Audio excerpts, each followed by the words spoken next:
sessions. So without much further ado, Chris, the floor is yours. Romney, thank you, and great to see everybody today. Thank you for taking some time out of your day to share with us.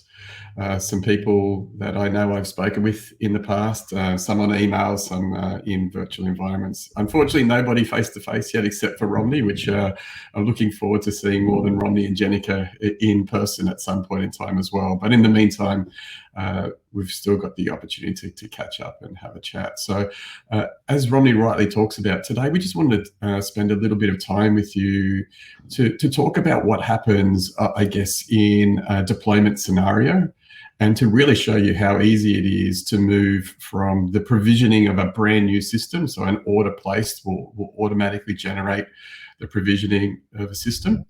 And then to go through and to show you how easy it is to set up, and maybe to talk about, with the support of Ricardo, some of the questions that customers are asking typically as part of a deployment, and how we can guide certain scenarios so that people can get the best out of the system. So I'm just going to share my screen. As Romney talked about, bottom left, which you will see in 1 second, the bottom left hand of, the bottom of your screen, you should be able to see this doc. And if you wanted to ask questions, then you can just press on the chat button. Cameras on is great if you'd like. If you've got any questions, chat, and let's get stuck into it. So starting from a brand new scenario. So what would happen post the implementation, the order of an 8x8 service is your customer will be emailed a login credential into a brand new system. And you would land on this application panel. It is actually changing its look and feel. We're not going to get into that today, but basically all of the same services that underlying are the same. So if we were to click on Admin Console is our web portal. This is the place in which all of the configuration start to finish happens. And it's basically a really, really intuitive, straightforward platform. Ricardo and I, we did a session like this one-on-one, Ricardo, probably about a month ago. Feel free to correct my statements there, because lockdown feels all the same. But we basically went through and did a very similar session to this one-to-one. And from that time, Ricardo, you've been able to go and configure that very first client, but then you've managed to pull together some more clients as well. One that ported this morning. Yeah, pretty much. Yeah, there's another one coming later today. Fantastic. Good to see. And so one of the reasons that Romney and I and Jenica talked about this with Diana and Michelle, part of our team, who I should have introduced, we just saw with the interaction between Ricardo and I when we were going through this session, that I think, Ricardo, it was fair to say that you were saying, oh, that would be great for one of my customers, A, or oh, such and such could really use that feature. And as we started to evolve the conversation around how we were going to deploy that first customer, more customers were springing into your mind and more scenarios. Is that fair to say?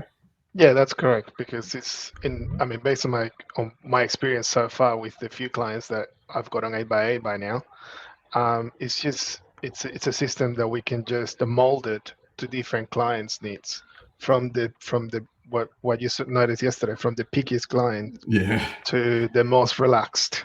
Yeah, so it's been great. Ricardo and I just touched base really briefly yesterday afternoon, because essentially the scenario was, it's a small plumbing organization with the most complex routing rules that I've seen in a long time. So they wanted the phone to ring one person from 7 a.m. to 8 a.m., another person from 8 a.m. to 5 p.m., another person from 5 to 7, and then from 7 go to after hours. And so that scenario is not the standard, and certainly not the standard for a 3-person phone system. But Ricardo basically was all but there was one final little touch that we put on, and they've gone live this morning. So just wanted to talk to you about some of the scenarios that we're able to do.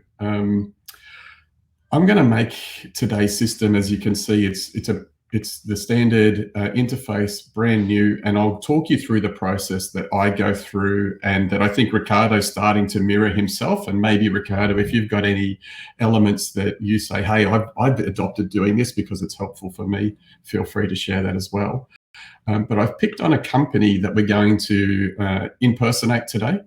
It's a company called Seva Logistics. I was thinking last night, who should I pick? And I picked this company for one reason alone. I actually used them to tow a car that I just purchased last week. And so I thought, you know what, why don't we just pick on these guys? And so today we're going to build a system for Seva Logistics for no other reason than I needed an example of somebody to build it for.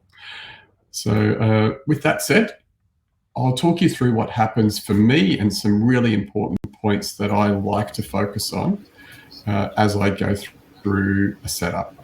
So first and foremost, if we think about this admin console, this is basically a shortcut menu to all of the items or the menus and submenus that you would use frequently.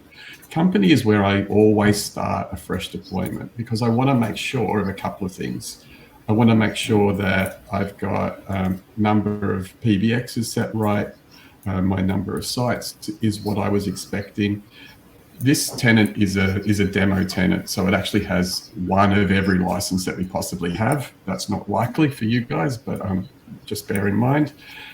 And some little things that come out of the box. We are an American company, and so by default, the numbering plan will always be America. And one of the best practices that I like to do is to Australian numbering plan as a starting point. Now, Australian numbering plan can be set on a user level, on a site level, and on a company level, but I always like to set it in every single scenario. Just a real quick introduction into some of our languages.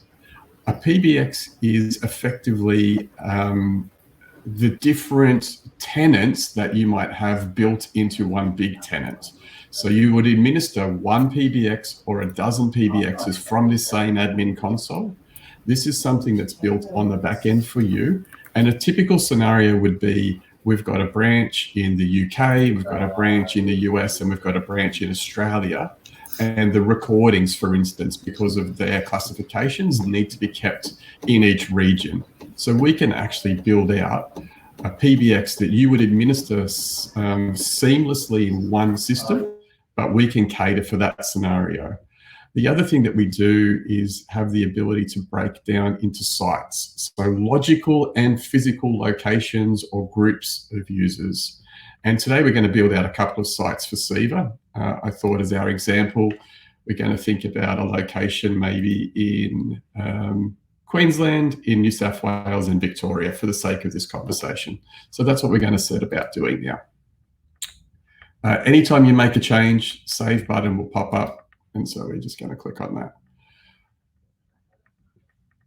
While I'm moving through, there's a few things that we want to talk about building. And so I'm going to actually build my sites first. So I've got a site, it's Sydney. For the sake of the conversation, we'll just pretend this is Seva Sydney. But for Seva Queensland, I'm going to build out a Seva Queensland site. Ricardo, have you used sites in any of the deployments that you've done so far? So far, it's been kept to only one site. Only one site, okay. Yeah, so far. Under sites, we get the options to set up some different things, like you can have a different dial plan for a site. So if we had a site that, or a different time zone indeed as well. So I can set this to be Queensland. I could type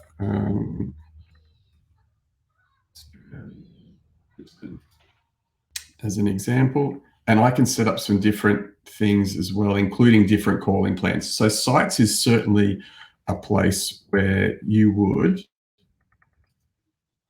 come and set up some default behavior, but we also need to set up an address, and we click on a new address, and I can literally just paste this in here. Now, depending on the way it's formatted, this will start to search for address.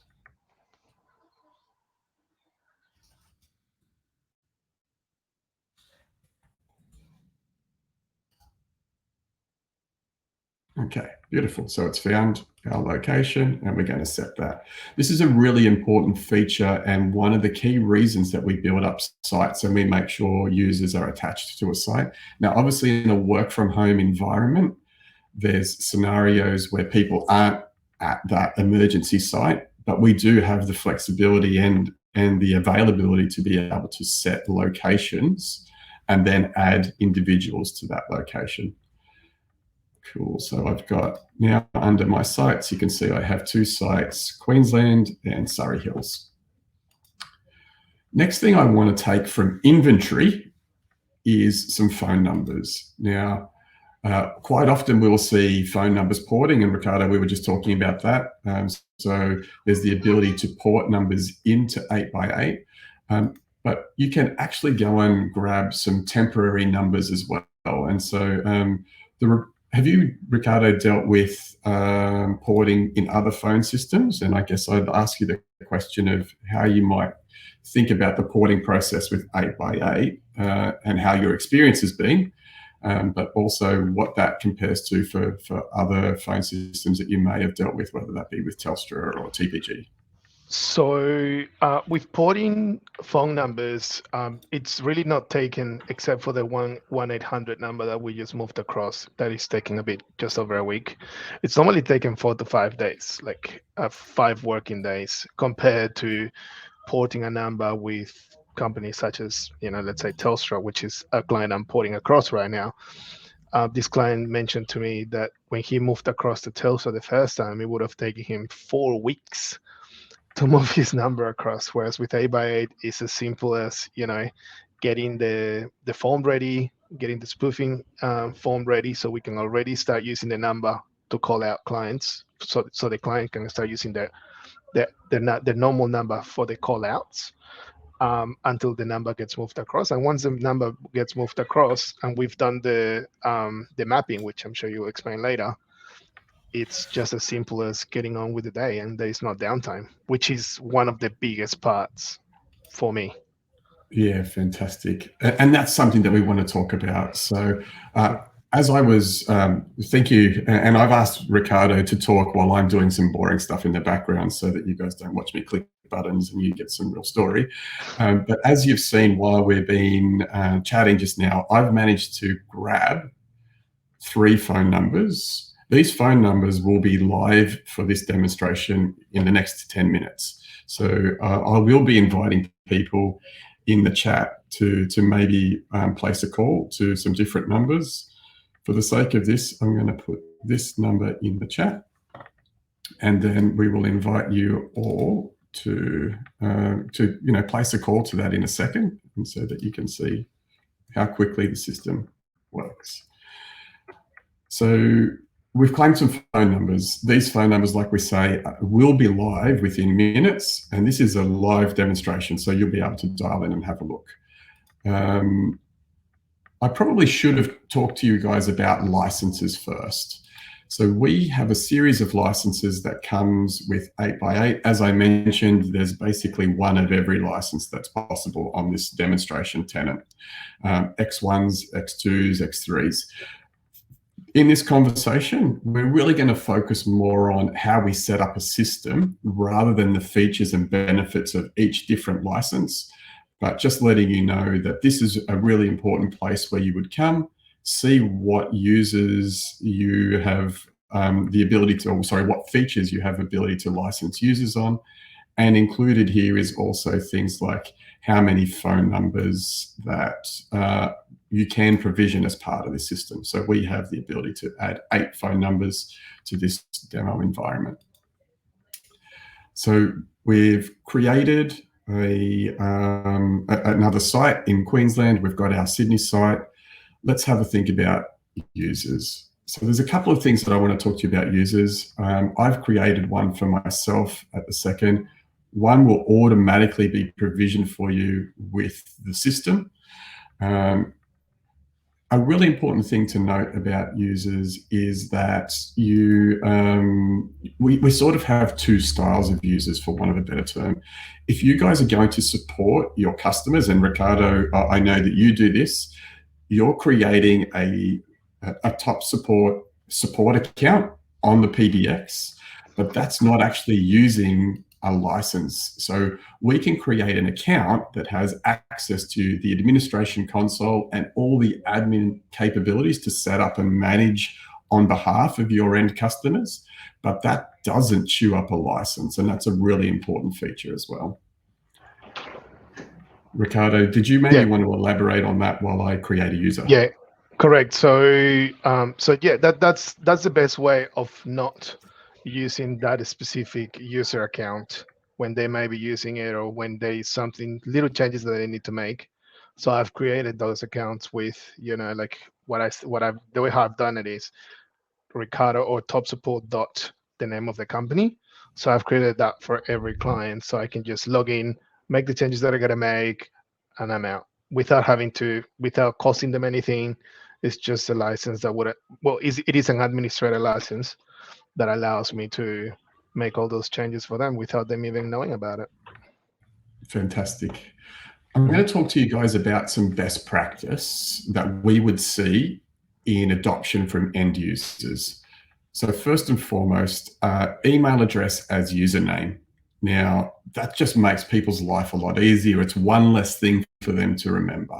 I've put a number 2 next to .com for me, purely because your username needs to be unique amongst 8x8 cloud, and obviously my email address is my username for my production system, so for me to log into work every day. As we mentioned, I don't know if you saw there for a second, it's doing a check to make sure that that's valid. And if that was a used name, then it would come up and let you know that you will need to select something that's unique. Here, where we're basically attaching an individual to a site. So I'd much prefer to be in Queensland right now because they're out of lockdown, so I'm going to set myself to Queensland. This is some real basic information that you can put in that makes your records more searchable inside the 8x8 directory.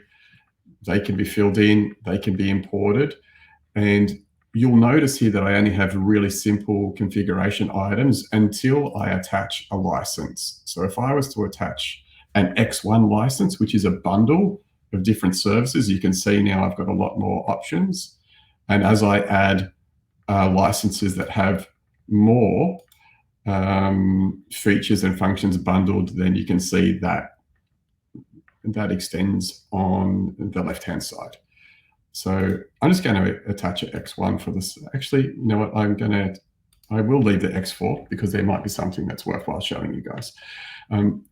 One other thing to note, if you've got a lot of users to create, you can go down the path of, and I have to save a phone number. Okay, so I'm going to use the 47 as my main number. I'm going to allocate this Queensland number to me.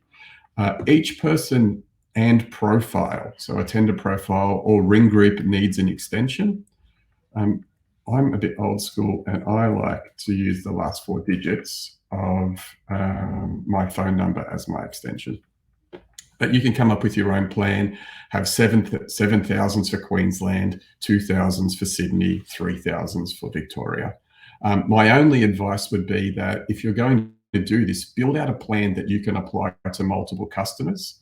And Ricardo, you talked about the fact that you're using 8x8 with a number of customers now. Are you building it out in a way that's not completely cookie cutted, but certainly has a level of repeated setup so that your support process is easier? Yeah, correct. So to be honest, I'm doing exactly the same way how you're doing with extensions. I'm using the last 4 digits for everyone. It just makes life easier in a way. And also with the usernames, I'm keeping it with their email addresses. It's just easier to use, easier to find an issue, easier to make changes if anyone has, they want to change their voicemail so they don't know how to do it. We can just do it from the admin console. Fantastic. One of the things to, I guess, note as well as we're going here is that you can, I'm building out users on a one-by-one basis, but you can actually do a bulk import. And so in order to do a bulk import, you obviously need to have a CSV file, and that's actually something that you can generate just by pressing here.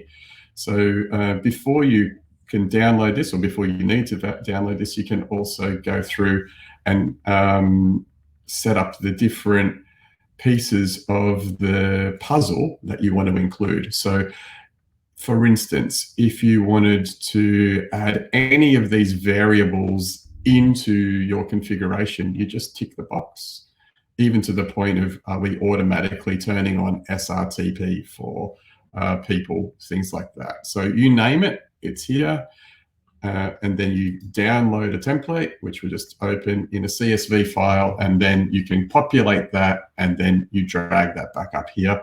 That's the way I would recommend if you were doing 10, 20, 30 users. For the sake of this, conversation, I've actually just created one. And if I was going to do 1 or 2 users in a deployment, I probably wouldn't bother with the upload and download. I would just create them manually. But that facility is available for you to do uploads en masse. What I want to talk to you about now is just a really quick overview of some navigation, and then let's build out that first auto attendant. So in terms of 8x8, this is the landing page, and this is the shortcut menu to all the important features and functions. There's a few little sayings that we've got at 8x8. So dots means lots. So if you were to come up here, this is a shortcut to take you back to the application panel. I've timed out. You've seen that before. It looks like that. The other thing that we know is there's some more detailed menus or deeper menus, and they're available here. And so, for instance, we've got auto attendants, but underneath auto attendants here, we've got some sub menus as well. So the majority, 95% of the time that I'm working in Admin Console, I do everything that I need to do from here. But there is deeper menus for us to go in and build out even more configuration items. That said, we've created a user. We've got some phone numbers. Let's go ahead and create our first ring group. So I don't have a ring group. I'm going to call this my main line. One of the pieces of advice that I give, at least at the start, is to say, hey, this ring group, let's make the naming convention something simple. It could always be altered or amended later, but let's start with something simple. So I do tend to leave the 1000s and the 2000s for my ring groups and for my call queues and for my attendant profiles. That's what I tend to reserve them for. You do need to tie a ring group to a site, though please note members can be from multiple sites. You can actually attach a direct in-dial number to a ring group, but we're not going to do that in this example. We're going to utilize an attendant and set up schedules.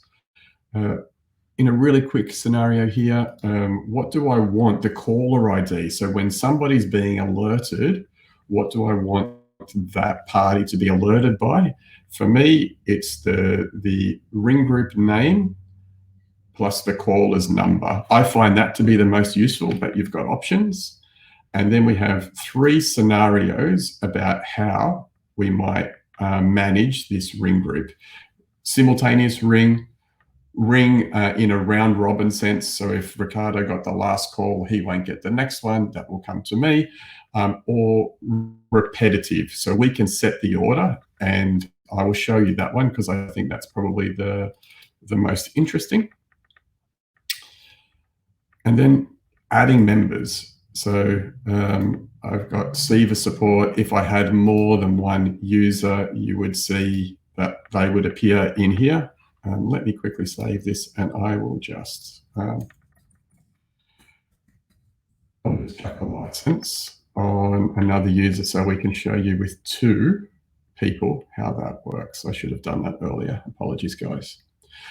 Feel free, again, if there's any questions, to put in the chat as we're going as well. So Ricardo, you've basically set up a number of ring groups now, and maybe do you want to talk us through the scenario that we were elaborating on for the organisation, that plumbing organisation that went live today? What their requirements were and how you've managed to achieve that. So in the beginning, the setup was supposed to be the normal one. The call comes through the virtual receptionist, and then after that gets forwarded into the main ring groups. Now, and then the client decided a ring group is not really what they need. They just want to have specific people at certain times, which is where we changed it. One thing that I saw that you were changing on the ring groups is the setup where you say display the user. Well, I don't know what it said. Display the incoming call username or whatever it was. Yeah. So I did not mark that on a previous client. Okay. And what everyone was getting was ring group is calling. Yeah. Okay. And that's a great example. Why it should be changed.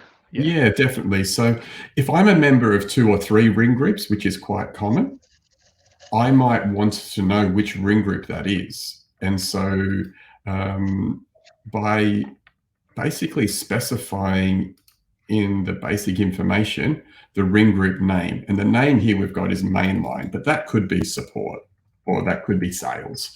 It's up to you guys. I just put a name in there for the sake of getting it up and running, and then we would spend some time with the customer to tailor these things to their requirements. So just as you've talked about, Ricardo, so let's say this is a support line versus a sales line, and so they know how to answer the call. I find the most useful the ring group name, so support line, and then the person who's dialing in their phone number. This is especially useful in an after-hours scenario or in a work-from-home scenario. If I miss that call, I know that someone called support and here's their phone number. Yeah. And that's in the missed call information on my phone. The other thing that I just wanted to do was show you in this scenario, because we've picked as our ring pattern sequential, we're going to alert each team member 15 seconds, one after the other, and we'll try that 3 times. But if let's say we don't want Siva support first, we want Chris first, I can literally just change the order by dragging and dropping those 2 things. And then we essentially set, well, what happens next? If neither of us answer, in this instance, we're saying just go to voicemail, but we can pick and choose to overflow to an external number, to overflow to another ring group, or even to another attendant profile. As crazy as it sounds, I've configured some customers to then hang up because they just don't want to deal with voicemail. And so we can even cater for that, even though it's not something that I would suggest is ideal. So now we've got a ring group. It's set up. It's our support number. What we've got left to do is create the auto attendant and in that virtual receptionist, as Ricardo talked about. So we're going to do that next. Really importantly here, the system's guiding you through the process of setting up. It's saying, hey, you want to create an auto attendant, but you haven't got a schedule. Why don't you create a schedule first? This is something that, again, I like to keep generic, at least for me, at the starting point. Open hours. If I've got a support call in the middle of the night with one of my techs, they just want to be able to do this really simple. They don't want to see something that's complex or something that's difficult to navigate. Open hours is the open hours. And Monday to Friday, 8 to 5, I can edit this really simply by saying, actually, we don't open till 9 on a Monday, and on a Thursday, we're open till 7. So you can see that this is really simple. The way that Ricardo managed to get his scenario that we talked about for that plumbing, we can use some different settings. And here we utilized lunch to give us an alternate routing option from 7 to, from 5, I should say, from 5 p.m. to 7 p.m. And this is the way that Ricardo managed to come up with overflow scenario for that plumbing that said, well, we don't really want to be open, but we don't want to be closed either. So for 5 to 7, let the calls just come through to me. So that's what you did. Yeah. Right. Okay. So we cheated a little bit because if you think about a schedule as a pyramid, closed is at the bottom, open is the middle layer, and then lunch takes precedence over everything. Now, I've definitely signed up my life to the wrong business model because I've been doing some work with some partners in finance and in particular accountants, and so many accounting firms close for lunch every day. And I would love to close for lunch. I just like to eat lunch sometimes. And so for me, I should have become an accountant, even though it's a bit of a boring job. But we can configure the system with lunch, and lunch takes over or precedes everything. Here you can also set up your holiday schedules, so your exceptions and some other things, so that, hey, we're closed all day on Christmas Day, no matter whether it's a Monday or Tuesday or a Thursday. So we go back home now and click on my auto attendant. It's recognized that I've created a schedule, so now I can create an attendant. Again, sake of the conversation, I'm just going to be really generic. Main line for Queensland. Here is where I attach the phone number. Now, I can attach a phone number and then build out an IVR that says press 1 for sales and press 2 for support. I don't need to have a separate phone number for each of those 2 different ring groups. So this is certainly our best practice and what we talk to you about. It also gives you the control because a schedule is attached to an auto attendant. A schedule can't be attached to a ring group without an auto attendant. So we've created this mainline number. It's going to pick up the schedule of opening hours, and then we're going to configure how are we going to handle opening hours. This is, I think, where we really start to see the real power of 8x8. I'm going to use text-to-speech. I'm going to go back to contact us here. I'm going to basically use this language, but just tune it a little bit to be our text-to-speech. So this is the very realistic text-to-speech. Yeah. To answer your query, moving of your vehicle. So that's probably enough for me. Now, as soon as I hit save, anybody who dials that number will hear that prompt.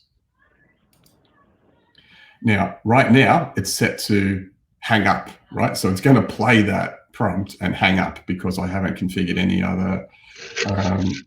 other follow-on actions. But I just wanted to give you that so that I'm sure there's people in the room that are maybe sick of hearing my voice and they want to hear text-to-speech Karen, so they can go and do that while we're configuring some more settings. But basically, Ricardo, I think you use this on all of the systems that you set up, and I really encourage you guys to use this, even if the customer doesn't want it, while you're doing the setup, because it just helps you navigate to make sure you know what's working. So once we've said here in the open hours, I'm going to edit the settings. Here I could set up what do I want to have happen next. So I want to try and replay the menu only one time, but I don't want to hang up. I want to route the call, and I want to route the call to my ring group. I could route it to an individual person if I chose. I can actually also route it to, actually I should have done this one, 6-1. I can route it to a phone number as well. And so here, though, for the sake of the conversation, I'm going to send it to this ring group. With the ring group, you can also set straight to voicemail. This is really important, and I'll show you why. So during open hours, I want to play this prompt and I want to transfer it to the ring group. But during closed hours, I'm going to play a slightly different prompt. And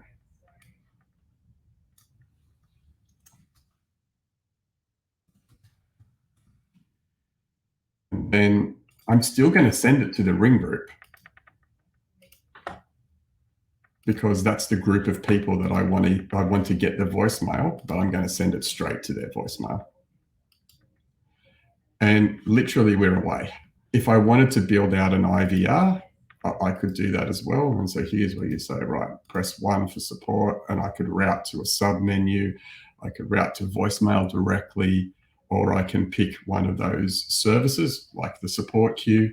Then I can press 2 for sales, 3 for accounts. So you can do that here as well. You can set up your holiday exceptions as to how do we want holidays to go. In after hours, for instance, you could forward to a separate after hours ring group. That could be your on-call people. So there's plenty of flexibility here. I'm not sure if anyone's tried to dial that number yet, but basically now we'll be waiting for people to log in and start taking those calls. If I flick back to user config really quickly, I want to sort of wrap this up in the next 5 minutes so that we can open the floor to you guys to have some questions if you've got any. But we're just going to talk about typical user configuration and spend a little bit of time around this. Something that we hear constantly, and I think, Ricardo, you've heard this as well, about what number do I want to present when I'm dialing out. And so I don't want to present my direct in-dial number in either of these two scenarios. I want to present the number that we just set up as the auto attendant. And that's a typical configuration. I think it's something that probably echoes your customers, Ricardo. Sorry, say that again. So typically we're seeing our customers want to present out their mainline number or their advertised number rather than each individual's phone number. Correct. And so if we come back to phone numbers now, you can see what those numbers have been assigned to. So this is the main line, this is assigned to Chris, and this is assigned to Steve support. Over here, again, dots means lots.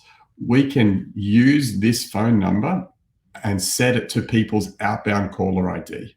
So by clicking on this number, I can set it. In Australia, we don't actually support, we being a carrier network, not 8x8, names as numbers. But I would always suggest that you call it the name of the company in case that changes in any point in time in the future. In America, for instance, you would see people calling as Apple support rather than their phone number. But the display name here is set to Siva, and now it's set up as a shared line. You can see that that external caller ID is enabled to be shared. So now if I come to, let's edit Siva support. On the external caller ID tab, I can drop that down and I can make that to be the outbound number that's presented. Really, really powerful, really simple to configure. You can also make people forced to be a blocked caller ID if you want it as well. Not something that we typically recommend, but you can do it if you want it. So something that we see in almost every deployment is setting up the outbound caller ID for those people who are in the back office realm or who just want to present the main company number.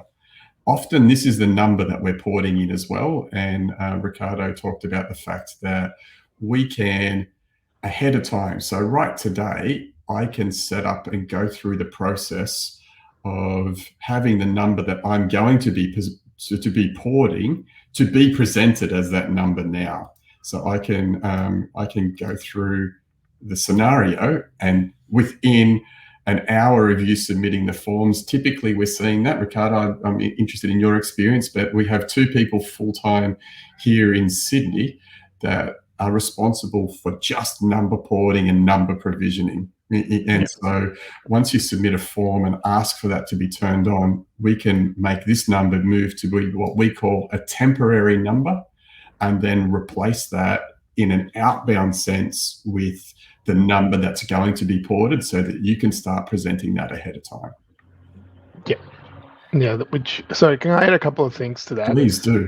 One of the main reasons why I suggest to my clients, and one thing that I've noticed, to use the same outbound number, so the main incoming number for the business for everyone on the outbound calls, is because a lot of the new mobile devices, such as, like, let's say the Samsungs, for example, which is what I use, they actually link the call with the Google business account, right? So if the business is on Google, it connects the number, so it brings the name of the company already on your phone.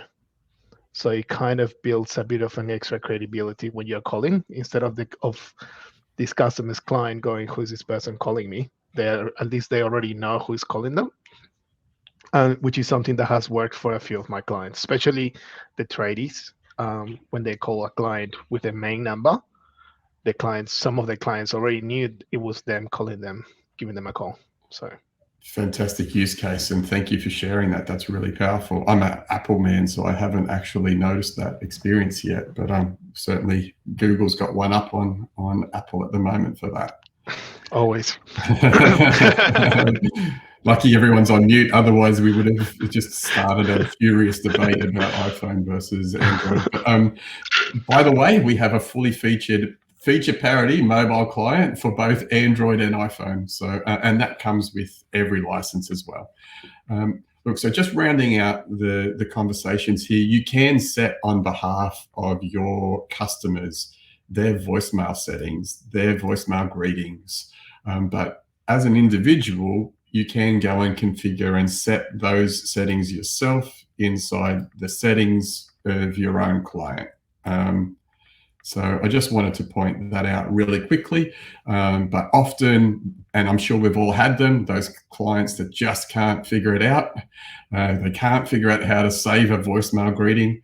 I've used the trick, which is just call me and leave me a voicemail, and I'll make that your voicemail greeting, and then I'll come here and attach it for you, because that's way, way quicker than trying to get them to be able to do it. But we do also have a great resource in 8x8 University, YouTube, and here are some again, Ricardo asked me, hey, do you mind if I create some videos for my customers? And I said, go for it, but know that there's about 450 odd videos on this channel, which are 2-3 minute snippets that are really useful about how to set up voicemail, for instance.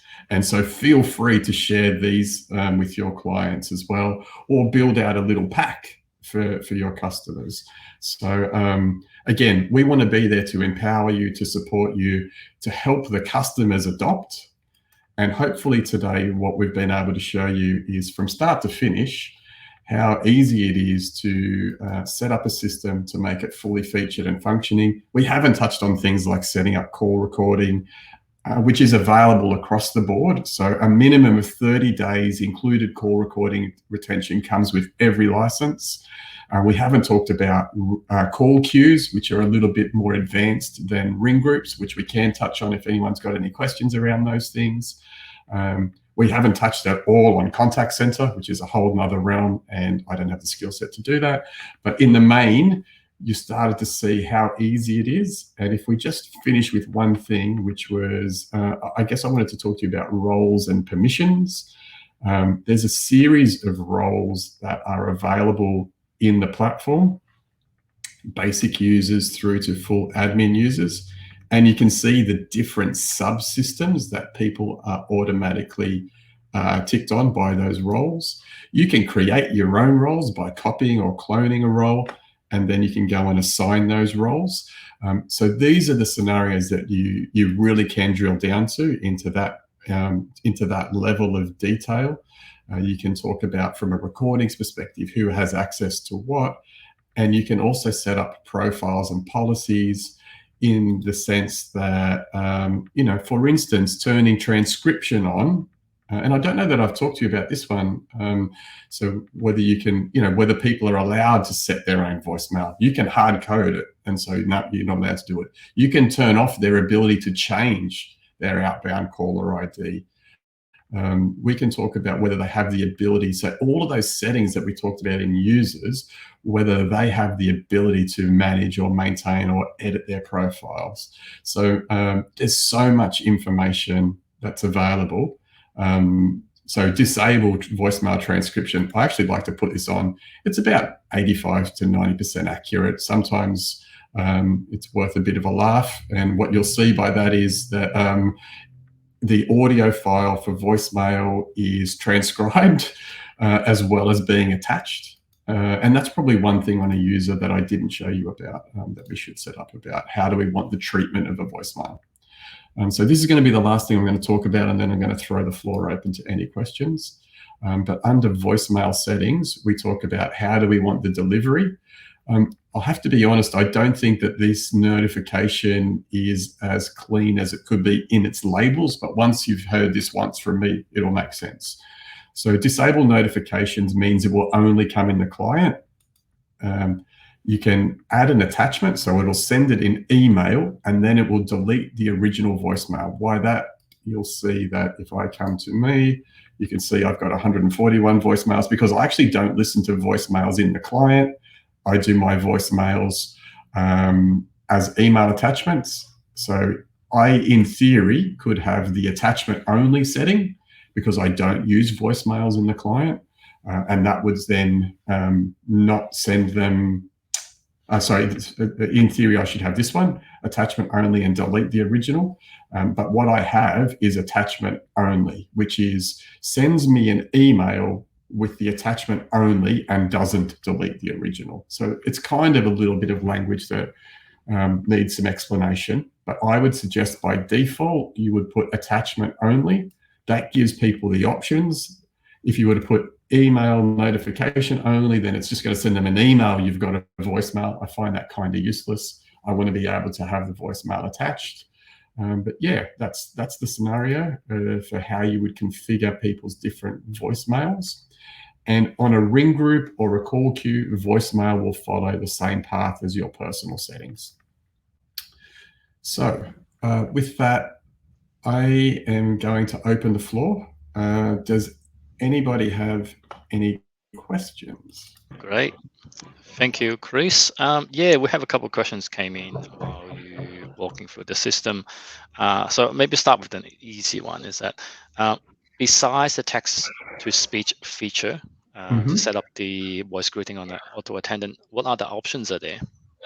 So you can have professionally recorded audio, which you can attach as MP3, or you can actually also get the system to call you and you can record it. So if I was to come and show you, for instance, under our auto attendant, and what do we want to do in the instance that we want that.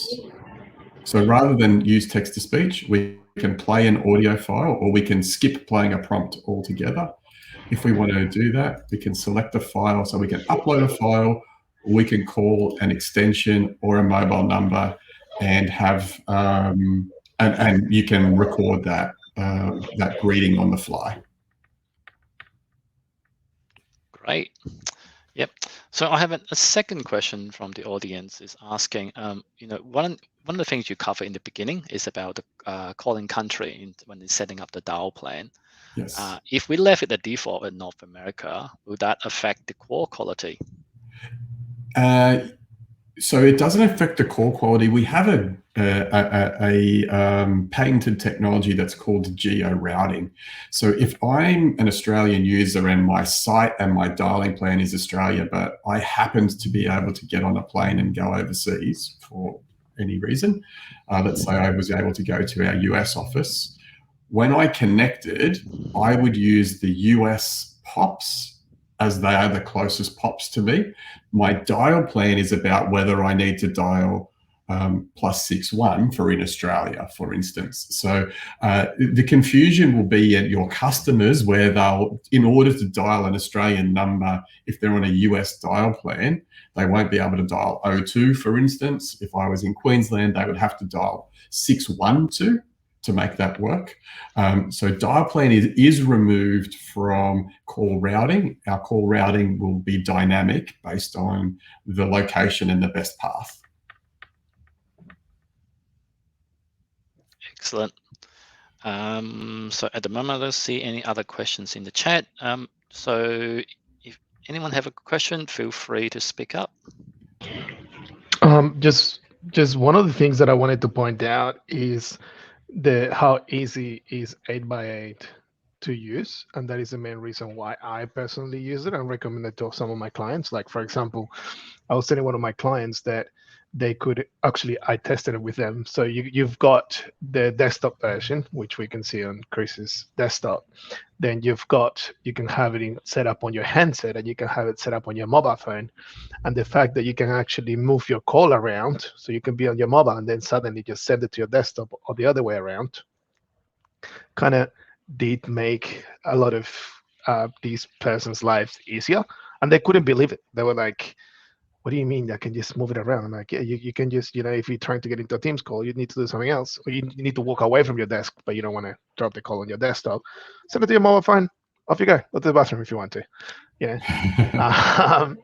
I've never done that, Ricardo, I promise. I mean, no, and it's a really great point. And it's, I guess, fundamental to 8x8. So we're a user-centric system, not an extension-centric system. So by that, if me as a user wants to log into 8x8 desktop client, 8x8 mobile client, have a physical handset, all of those things can ring simultaneously.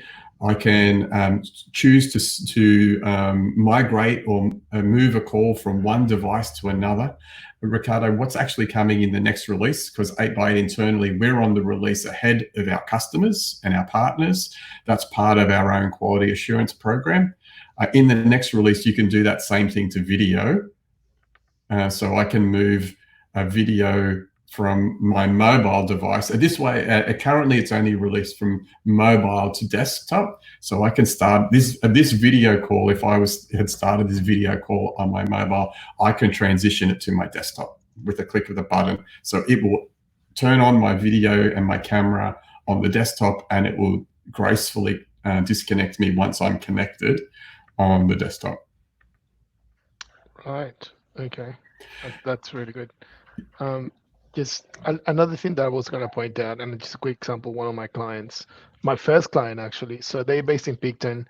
They are like a Meals on Wheels organization, and the average age in that organization is between 45 to 65. Okay, they were all using handsets, but the moment that I explained to them that they could also have the hands, like the phone calls coming into their desktops, it was a bit hard for them to understand it. However, when the lockdowns happened and they had to do it from the desktops, right now they don't even touch the handsets anymore.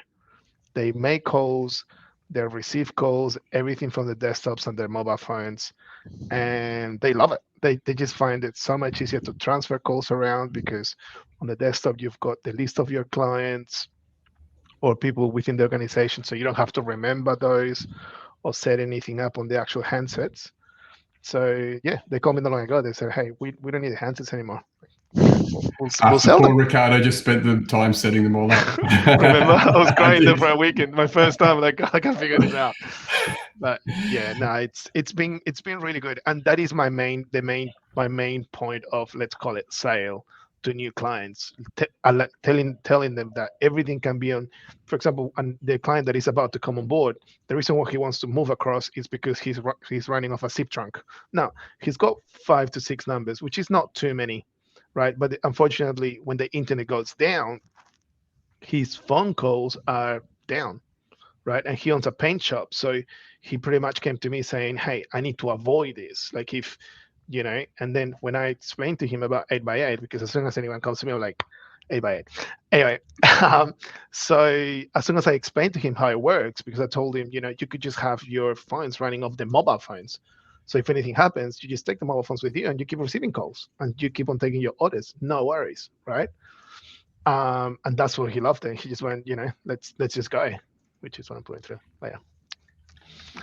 So fantastic, Ricardo. We couldn't have done this without you. Thank you for the color that you've been able to talk about.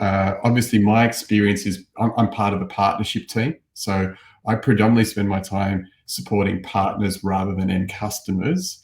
The view that I get to end customers is through our partners, and we couldn't have really brought home what this means for someone like all of our community here today who are partners, to be able to understand what it means to your business and then how you power your customers' businesses. I want to be really respectful of time. This is a lunch and learn, not a lunch and then let Chris carry on for the next hour. So I'm going to give it back to Romney, but if anybody wants to stay behind, I'm certainly available to answer any other questions in overflow, but I just wanted to let Romney and the Bluechip team wrap it up for those that need to move on. Thank you, Chris. Like we said, thank you very much for taking the time out to join us on the little session. Hopefully this is useful to you. This session has been recorded and we will share the recording in the next couple of days. If you have any questions, feel free to reach out to me and Chris at any time. And of course, if you do want to stay around, have a chat, feel free to. We'll hang around for a little while. Thank you again and have a great day. Thank you, everybody.